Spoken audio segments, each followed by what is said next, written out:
सरकार को सत्ता में आए हुए 2.5 महीने का समय हो गया है। क्या अब मैंने खुद कहा कि मैं तू नहीं बोल रहा, मैं तेरे को खुद ला रहा हूँ। और क्योंकि हम पंजाब के अंदर छठे वेतन आयोग को लागू कराने के लिए हिमाचल राज्य के अध्यापक संघ एकमात्र ऐसा संगठन हिमाचल में था जो लगातार पंजाब के अंदर धरनों में शामिल होता रहा उनके साथ। मेरा संगठन हमेशा जाता है।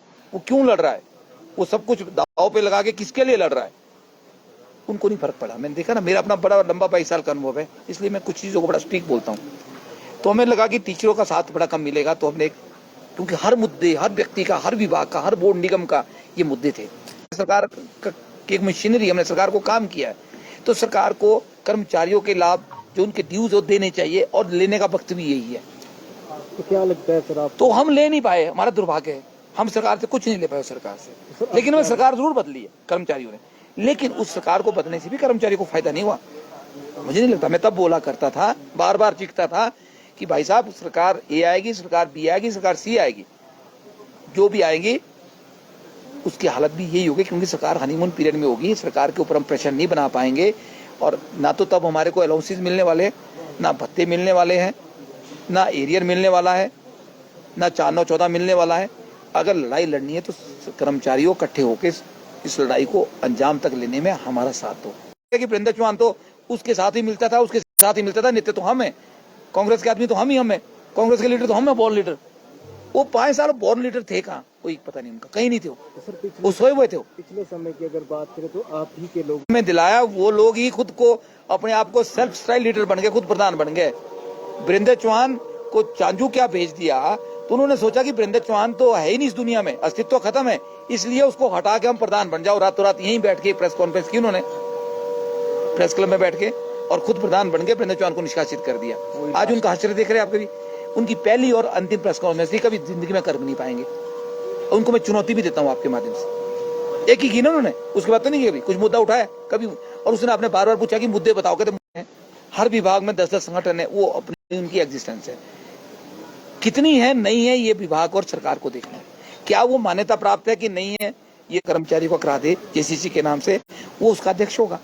या कर्मचारियों के जो जितने भी संगठन है, उन संगठनों को बोले कि हम संगठनों का ही चुनाव करते मिलके।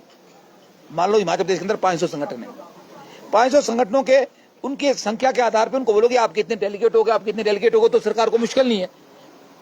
एक डेलीगेशन 100 के पीछे एक ले लो, जिसके 100 की मेंबरशिप पे 100 संख्या जिसकी है उसमें एक ले लो। 1000 है किसी विभाग में तो उसके 10 डेलीगेट ले लो, जिसके 10,000 है उसके 100 डेलीगेट ले लो। इस तरह से, या फिर और भी कोई पैटर्न होता है, तो डेलीगेशन के आधार पे जो है इलेक्शन सरकार करवा सकती है। तो 1 घंटे का काम है, सरकार चुनाव करवाए, मैं दूंगा उसका स्ट्रक्चर, सरकार को मैं बताऊंगा कि रूपरेखा क्या होगी, प्रारूप क्या होगा। सरकार चुनाव करवाए, वो संगठन रहेगा, एनजीओ भी रहेगा, गेस्टेड ऑर्गेनाइजेशन का जेओ भी रहेगा, और बाकी संगठन भी रहेंगे। वो जेसीसी का स्ट्रक्चर भी तैयार हो जाएगा 2 मिनट में। वो जेसीसी का जो स्ट्रक्चर होगा, वो सैद्धांतिक स्ट्रक्चर होगा, जो सरकार से जो हर मुद्दे पर बात करेगा। तो ये हम इस सरकार के समक्ष इस बात को हम लाने वाले हैं। सर, अश्वनी ठाकुर और मामराज पुंडीर के ऊपर भी आपने आरोप लगाए हैं कि पिछली सरकार से उनका तालमेल था।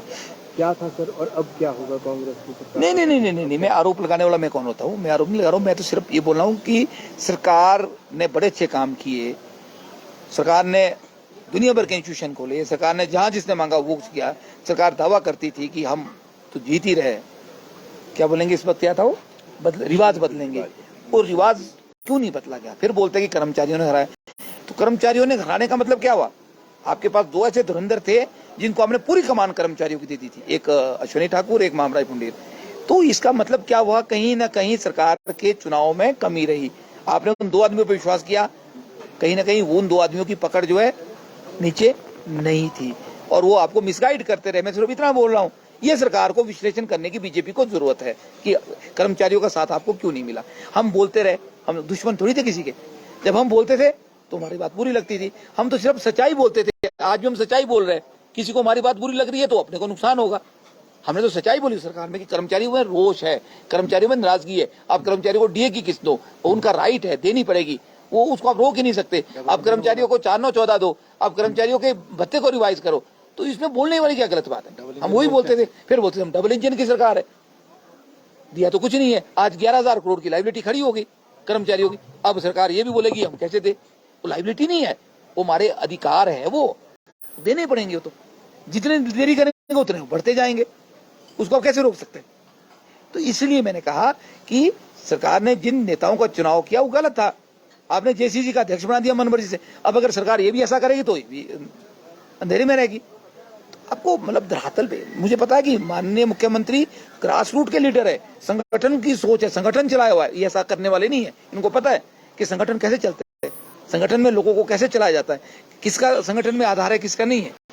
तो इसलिए ये गलती इस सरकार से नहीं होगी, मैं ऐसा मानता हूँ। टाइम देना है कि नहीं? पर इस सरकार को हम टाइम देंगे।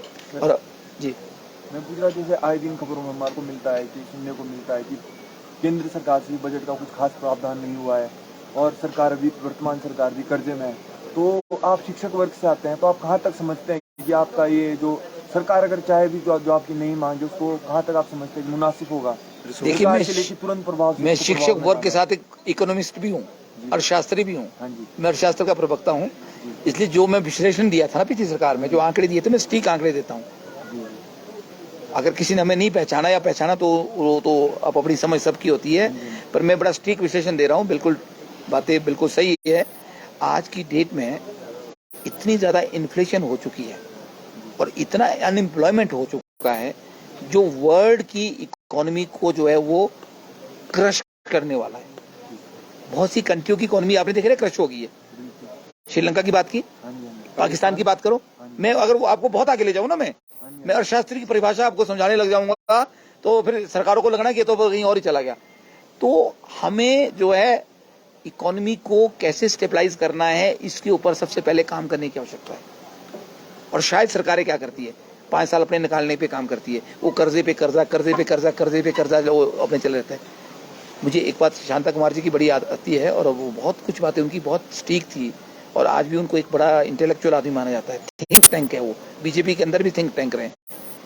हमें संसाधनों को तलाशना पड़ेगा, बोल के नहीं करना पड़ेगा।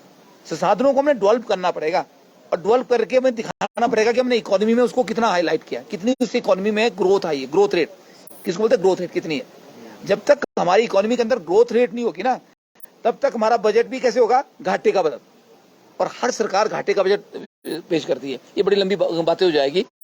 और सरकार को घाटे का बजट पेश करना तो जरूरी भी है और अच्छा भी है डेवलपमेंट के पॉइंट ऑफ व्यू से। पर घाटे का बजट आप इतना ज्यादा घाटे का बजट शो कर देंगे कि आप डेफिसिट में चले रहेंगे, तो आपको लोन ही लोन लेने पड़ेंगे, तो उसको चुकाने कैसे?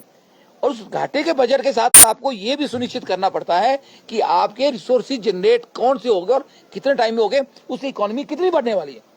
और सर एक सवाल हटके भी है इससे, मतलब मुद्दे से, कि जैसे आपने बताया मतलब जो अध्यापक है वो लीडर बनना चाह रहे हैं, तो इसको हम ये मान सकते हैं कि जो कर्तव्य उनको दिया गया है कि आप शिक्षा का मतलब प्रचार करिए, पढ़ाइए बच्चों को, सेट कर वो राजनीति में प्रवेश करने के लिए अपनी जगह बना रहे हैं। देखिए, अगर आपका प्रश्न मेरे लिए तो मैं आपको नहीं, बड़े अच्छा प्रश्न है, अच्छा प्रश्न है। बहुत से हमारे शिक्षकों के 50 से ऊपर संगठन है, मैं आपको बताऊं, आपका बड़ा अच्छा वैलिड प्रश्न है।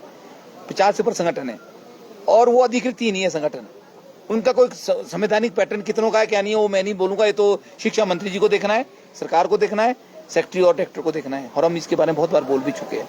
ठीक है, ये बात आपकी ठीक है कि हर आदमी नेता बनना चाहता है, हमारे टीचर्स भी नेता बनना चाहते हैं, और हमारा बेसिक प्रोफेशन क्या है? टीचिंग है, और होनी भी चाहिए। आपको मैं बता कहूँ, मैं जिंदगी में कभी डायरेक्टरेट में नहीं रहा। डायरेक्टरेट में दुनिया भर के जो है डेपुटेशन होते हैं, मैं किसी डेपुटेशन में ना गया हूँ ना जाऊँगा। नंबर 1 बात। नंबर 2 बात, हमने जिंदगी में 22 साल के प्रोफेशन में मैंने टीचिंग की है, बच्चों को पढ़ाया है। ये क्लास नहीं मिली तो दूसरी पढ़ा दी। मैं मैथ भी पढ़ाता हूँ, मैं साइंस भी पढ़ाता हूँ, मैं अर्थशास्त्र भी पढ़ाता हूँ, मैं कॉमर्स भी एमकॉम भी, मैं कॉमर्स भी पढ़ाता हूँ, मैं हर सब्जेक्ट पढ़ाना जानता हूँ, मैं इतिहास भी पढ़ाता हूँ। जितना टाइम बच्चों के बीच मिले उतनी हमारी खुशी होती है। जिसने बच्चे नहीं पढ़ाया उसने लगता है कि हमने कुछ किया ही नहीं है। उसके अतिरिक्त अगर आप कुछ समाज के लिए, कम्युनिटी के लिए काम कर रहे हैं, तो मुझे लगता है कि वो सोने पे सुहागा है। वो हम एक बहुत पुण्य का काम कर रहे हैं। अपनी टीचिंग के अलावा बच्चों की बेटरमेंट की बात कर रहे हैं। बहुत बार हम बच्चों की बेटरमेंट को जो है मैक्सिमम रखते हैं। बोर्ड से मैं लड़ता हूँ, बच्चों के लिए लड़ता हूँ, करिकुलम पे मैं लड़ता हूँ, एग्जामिनेशन पैटर्न पे हम लड़ते हैं, सरकार से हम बात करते हैं, चाइल्ड वेलफेयर की हम बात करते हैं। अगर हम उस बात को कर रहे हैं या एम्प्लॉय वेलफेयर की बात कर रहे हैं, तो उसमें बुराई क्या है? अगर हम कर पाए, और कोशिश रहती है कि हम सरकार को मिसगाइड ना करें, सरकार को हम गलत आंकड़े भी ना दे, और कर्मचारियों को भी हम गुमराह ना करें। और कोई? Thank you. Thank you.